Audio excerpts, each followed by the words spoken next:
Coming back through center. Grounding the left hand, right arm opens. Coming back through center. Beautiful. Now I've set you up for your surprise. We are ready to work on crow pose, a balance. If we are not familiar with crow, mindfully come out of your yogi squat. You can come to like hero pose. You can sit on your booty, whatever you need. Because if you're not familiar, I'm going to give you a little bitty crash course. That being said, if you have never practiced crow before, it's okay if you don't fully balance. It's all right. We're learning. Remember, we're all just practicing here. So when we come into crow, I want to make sure, are you aware, have you workshop crow a little bit at all in any of your classes? No? Okay.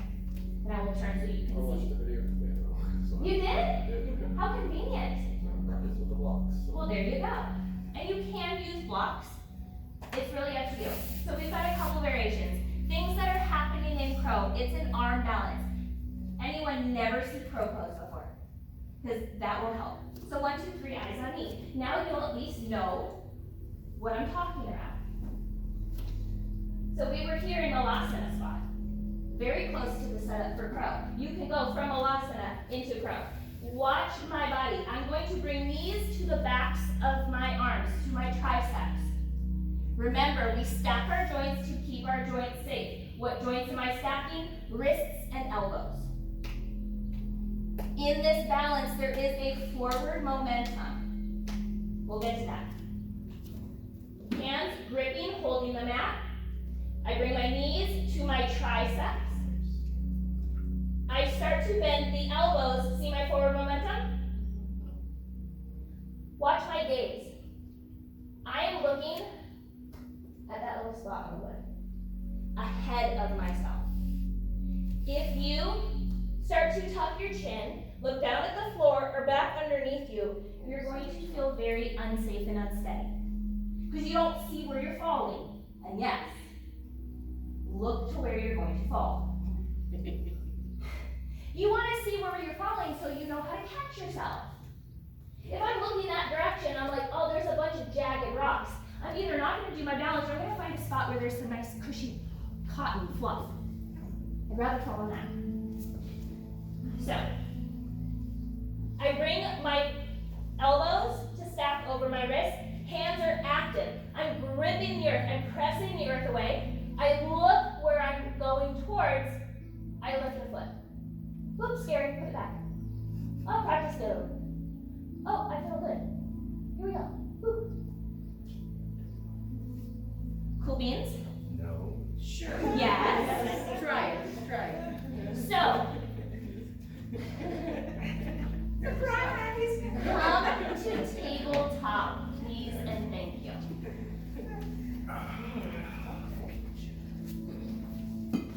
This way, in tabletop, we've all been in tabletop. We know how to balance ourselves here. Get comfortable with fingers gripping, holding the mat. Then you can bring the feet to your mat. It's like, what is this reminiscent of? Kind of bear squat. So you can bring the knees to the triceps, the backs of the arms. I had a student ask me, oh, but I was hugging the arms. No, you're stacking your knees on top of the elbows, on top of the wrists. Beautiful. Remember, elbows hug in. That external rotation of the bicep. Engage the core. Navel draws in towards spine. Looking forward, leaning forward. Lift one foot. Maybe lift the other foot. It's brutal on the wrist. So my foot Yeah, it's a lot on the wrist. Ask me questions. How long are you supposed to hold that for? As long as you can. 5 minutes. I'm I'm just kidding. I'm joking. Well, feel free. There. When I do it, I get into it, I check on my breath. I check on my form. And when I get into my breath, I go, wait, check your form again. Are you still active where you need to be active? I check on myself. And I go, okay, now back to your breath. Until there's no more and I let my feet come down. All right, go through it. Push us through it. Any other questions? So, I invite you to try it without the blocks, because with the blocks, your knees aren't getting up to your triceps. So really get the knee on the back of the arm instead of hugging the sides. And you don't have to even think about lifting the feet. This is the shape. Knees on the arms, not hugging the arms. Right on the muscle. You'll feel it in your triceps tomorrow. We're tender today. All right, any other questions? I'll go through it with you. All right. Foundation or hands. Lift the hips, bring the knees to the triceps. Grip the mat, start to bend into the elbows, look forward, shift forward. Maybe a foot lifts, maybe it doesn't. Keep pressing the floor away. Then return the feet to the mat. Lower the hips. I saw it, you got it. Beautiful. Let's meet in child's pose. Yay. Great work, ladies. Nice work.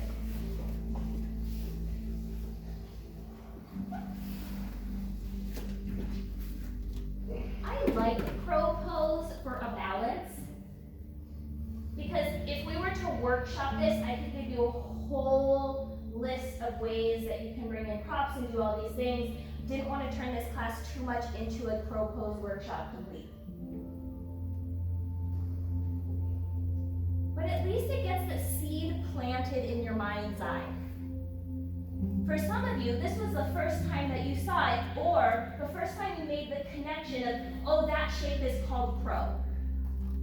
And here's what it's like in my body. It's all just part of the journey. So when you put your butt up, you're bending your knees, and they're supposed to be here. Correct, right on the back of the triceps. See, now we've got a determined yogi. But my knees don't reach there. We'll chat after class. Okay. We'll talk more. With your next inhale, press up into tabletop. Tuck the toes, send those hips up and back, downward facing dog.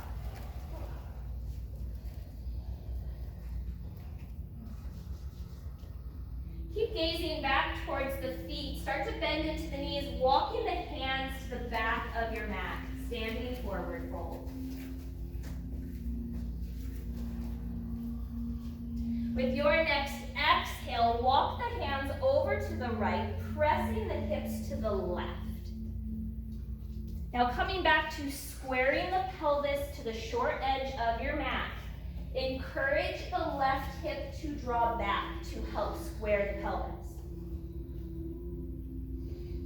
With your next inhale, walk back through center. Exhale, take it over to the left. You good, Courtney? Just a muscle cramp. Okay, check. Thank you.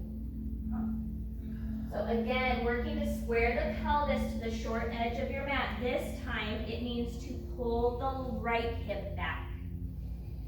With your next inhale, walk the hands back through center. Exhale, fold, hang, and release. Maybe taking a rag doll, letting the feet go a little wider, grabbing a hold of opposite elbows.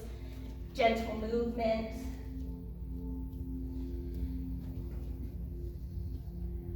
We'll come back through center, hands to hips. Inhale, stand tall, press all the way up. Exhale, release, mountain pose. We're gonna come to the long edge of our mat facing the window. Please and thank you. Almost every time. Every time. Right toes pivot to the short edge of your mat. Oops, I stepped on your back, I apologize. That's okay, step away. That's okay. Bend into the right knee, warrior two. Stack the knee over the ankle, arms out at shoulder height. Check in with shoulder blades. Send the gaze over the right fingertips. Active through the arms. Engage the legs. Ground the feet. Feel the muscles of the legs. hug the bone. Inhale, reverse your warrior. Right arm reaches up and back. Keep the chest open towards the windows. Beautiful, yes. Coming back through warrior two, extended side angle, either front elbow to knee or hand to earth.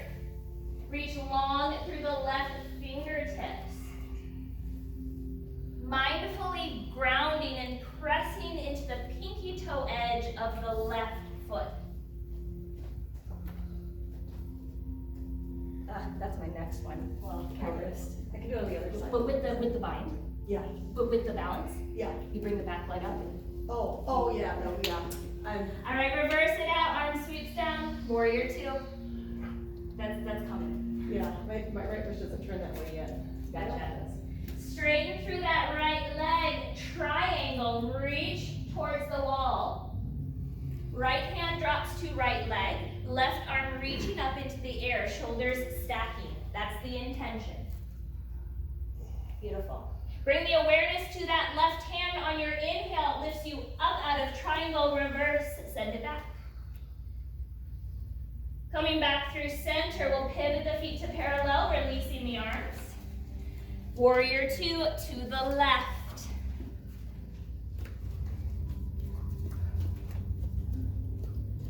So one thing that can happen in a warrior two sequence, I'm referring to all these asana that we're doing on the long edge of our mat, is that the torso can turn the direction the front toes turn. So really working to keep the chest open to the long edge of your mat. I use the verbal cue of the windows, especially when I've got mats set up in different directions in the room. Inhale, reverse your warrior, reach it up and back. Keeping the bend in that front knee. We've got some forward momentum through the lower body. Coming back through center, extended side angle, front elbow to knee or hand to earth. Reach long through the right fingers. Beautiful. There's two schools of thought, so I don't correct you if you reach the fingers up towards the ceiling. All right, reverse it out, come back through warrior two. Straighten through the left leg, triangle. Reach towards the front of the room, this front up here. Then allow the hand to drop down. Maybe it comes to leg, maybe it comes to ankle or block. Maybe you're reaching the earth. Whatever's happening with that left hand, reach long through right fingers. And with your next inhale, right hand lifts you up out of triangle, reverse, send it back. Beautiful. Come back through center, pivot the feet to parallel, hinging at the hips, forward fold. Allow the head and neck to hang. If you have any inversion work here, I'll give you a couple moments to invert. If inversions are not in your practice, practice breathing.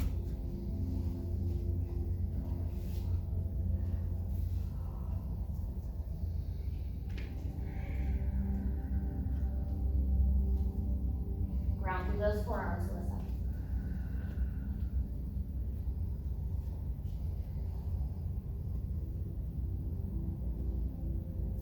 For 3,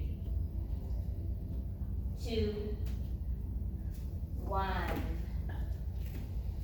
Inhale, hands to hips, stand up tall. We'll heel to the feet beneath us, returning to the top of our mat. Please and thank you. What's inversion? Inversion. Inverting, turning something upside down. Oh, so are we supposed to do that? Pardon? Like, when you said when we practice our forward fold or inversion, what's the second one? So when you guys were in your wide leg forward fold, and I said if you had an inversion in your practice, so some people, couple people in the room went into a headstand. Oh. So even though, yes, you are inverted, because technically your heart, which is around here, is above your head. You've inverted. But I take that phrase of taking an inverted, because I don't want to say, oh, if you want to take headstand, because some people aren't like, oh, I don't want a headstand, I want to take a forearm stand, or I want to try a handstand. So I give an opportunity there for people to take a different option of inversion. Because remember, we're all at different levels. And see, that's where it is. We have some people in here that took a headstand, when others are like, that's not part of my practice. This is how we can all practice together and still share the energy and still come together and enjoy.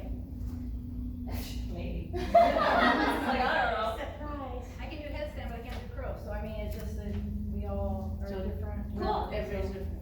Yeah, just the. And I can do pigeon and I can do mermaid. Yeah. That's okay.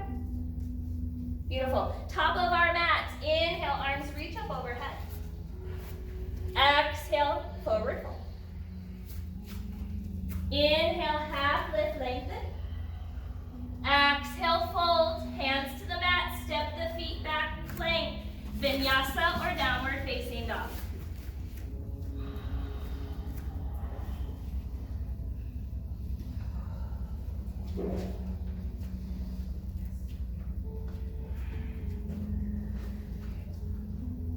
Inhale, right leg lifts into the air. Exhale, crunch, knee to nose. Inhale, three-legged dog. Exhale, crunch, knee to nose. Hug that thigh into the chest. Inhale, three-legged dog. Exhale, step that foot through top of the mat. Inhale, arms reach up overhead, high crescent. Beautiful. On your exhale, twisting to the right, arms open out wide to a T. How's your back foot? On your toes.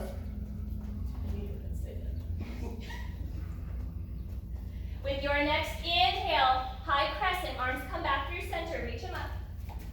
Exhale, hands to the mat. Inhale, step it back, plank, vinyasa, or downward facing dog.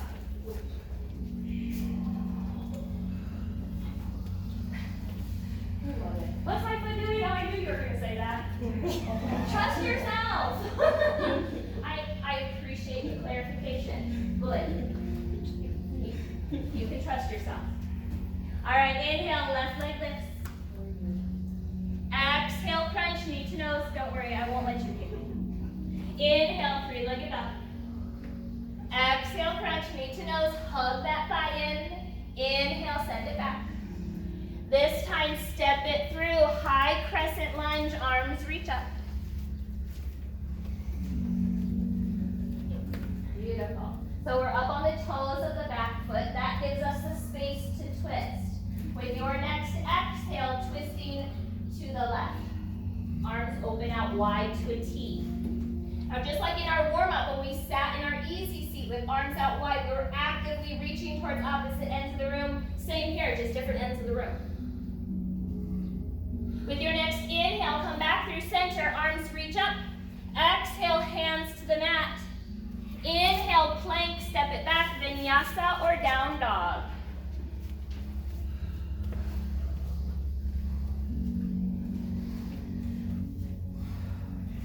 Nice, yogis. Deep breath in through the nose, sigh it out the mouth. One more. Calm the nervous system. Inhale, right leg lifts. Exhale, crunch, knee to nose. Inhale, three-legged dog. Exhale, crunch, knee to nose. Three-legged dog. This time on the exhale, coming into pigeon, bringing the foreleg behind the wrists. Beautiful. So back knee grounds, and then you can work to wiggle the toes out from underneath you. Now here in pigeon, right knee outside of right shoulder. Pelvis is centered. If that means you have a big gap of space, here I'll exaggerate, a big gap of space beneath that right hip, fill it in. Give your body something to settle onto. Because then you're not working on holding yourself up, you can let go onto that block, and then you can really feel your form. Now, if it's in your practice to fold in your pigeon, inhale, lengthen, exhale, forward fold. If a fold isn't in your practice, you just stay up on the hands. Can you show me without the block, please? where your foot's supposed to be? Should my foot be touching my left groin? That's a great thing that you bring up. Thank you for that. There is a school of thought that the front leg should be parallel to the top of your mat. Oh my. Exactly. I don't follow that rule of thumb. Anatomically, it has never suited my anatomy. I give permission to my right heel to be back towards the left hip. And is it touching? I mean, are you putting weight on that, on your heel? I can make it, I can force it, but I'm a What is little it? tight, so I'm kind of lifted. So it's not. You're really- fine. Okay, that's all I need to know. Now back toes, pointed directly behind you. Very common for people to sickle the foot. Sickle the foot. Anyone who's been in dance, you will get hit with a ruler if you sickle your foot. Oh, worse than that. Yeah, well, I mean, I tell my yogis, I won't hit you with a ruler. If you're in dance class and you sickle your foot, they're gonna beat you up. I will. With your next inhale, come back up to hands if you found the fold. Option here to take that elusive mermaid. I'd show you, but I mean, the back knee bends. I have no space in my body. You'd reach back for this foot, this hand would come up over the top. It's a whole thing. Can we do half? Huh? Can we do half of it? Yeah, hey, if this is all you got, then hey, you're working towards mermaid. Nice. Release that back leg. Tuck the back toes. On the inhale, right leg back and up, three-legged dog. Exhale, downward facing. Pedal it out. Other side, inhale, left leg lifts. Exhale, crunch, knee to nose. Inhale, three-legged dog. Exhale, crunch, knee to nose, hug that thigh in. Inhale, three-legged dog. Taking pigeon, knee to nose, foreleg behind the wrists.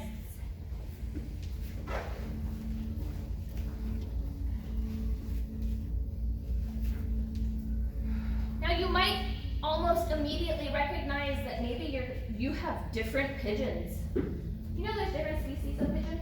Yes. There's a whole bunch. In reality and in yoga. So find a species of pigeon that fits your body. You might look like one of our friends that's out here having babies on the columns. You might look more, what's another type of pigeon? I don't know, but both of mine were totally different, each side. Yeah, I'm sure there's like at least 5 different breeds of pigeon. There has to be. It's a bird. I'm gonna Google it. I'm sure this traditional city pigeon that we picture when we say the word pigeon probably got some big numbers. There's ones that have a feathered helmet. Yeah. Pigeon. You know, your girl's got a fear of birds, but hey, I'm intrigued. With your next inhale, coming back up to hands if you found that fold. Option to work on that quad stretch, bending into that right knee. Because for me, that's what it is. It's just working on lengthening my quad, the top of the thigh. I can reach back, I can encourage it to hug in, but my knee says, I don't like that today. Release the foot, tuck the toe on the inhale, left leg back and up, three-legged dog. Downward facing. Release to the knees, tabletop, we'll meet in child's pose.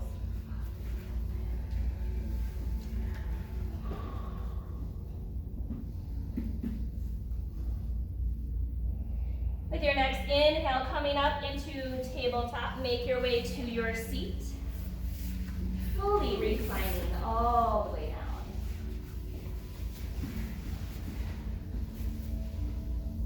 So take a full body stretch, arms reach up overhead.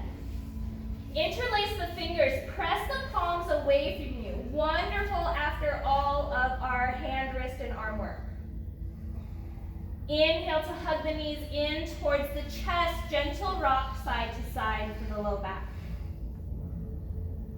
We'll open the arms out wide to a T, palms face up with your next exhale, twisting to the right, reclining spinal twist.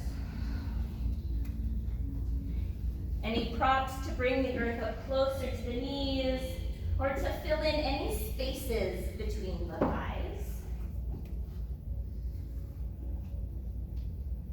a deep breath in through the nose. Audible exhale, sigh it out. Let the body get soft. If you turn the gaze, bring the head to neutral. On your inhale, knees draw in towards center. Exhale, taking the knees over to the left. Awareness of breath. Releasing any gripping through hips, back, chest, and shoulders.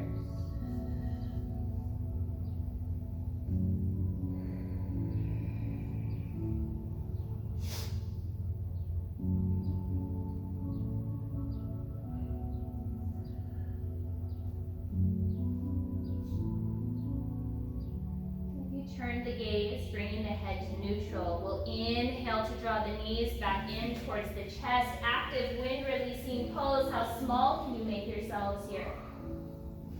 With your next exhale, release and lengthen. Any other movements you would like to take prior to your Shavasana, please honor those. I'll give you fair warning that I taught more yoga than I expected. Hey, bonus for you. So I'm telling you this because at this point, I'm going to take us over a little bit for Shavasana. So if you had an appointment, you had to be out of here, be mindful that right now it is 5:43. And I'd much rather you collect your things now than when everyone's in bliss. Thanks for the goddess squash today. You're welcome. Close the eyes if they haven't already. Take a deep breath in through the nose, audible exhale. Again, deep breath in. Exhale, sigh, release. One more. Deep breath in, sip in even more air than you thought you could. Exhale, release, leave it all here. Shavasana.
Gently drawing the knees in towards the chest, making your way over onto your right hand side, fetal position, eyes closed.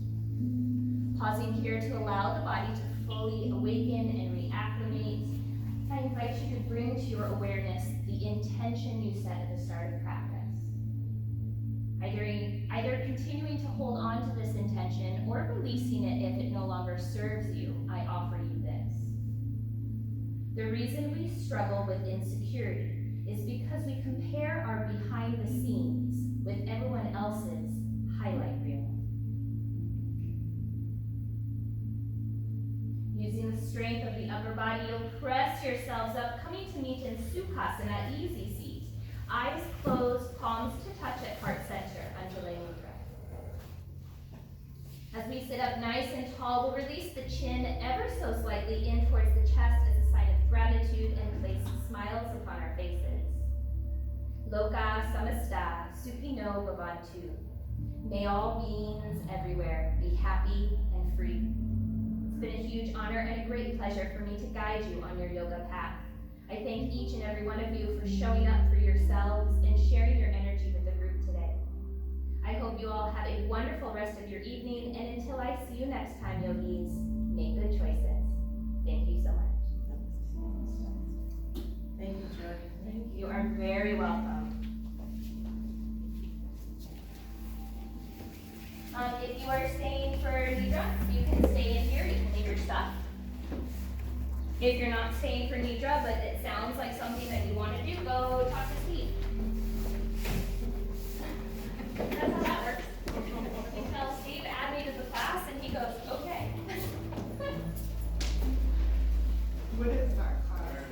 Nidra, meditation.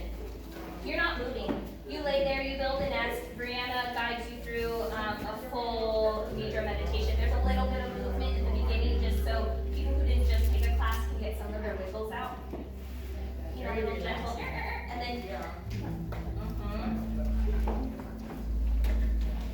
Thank you. You are very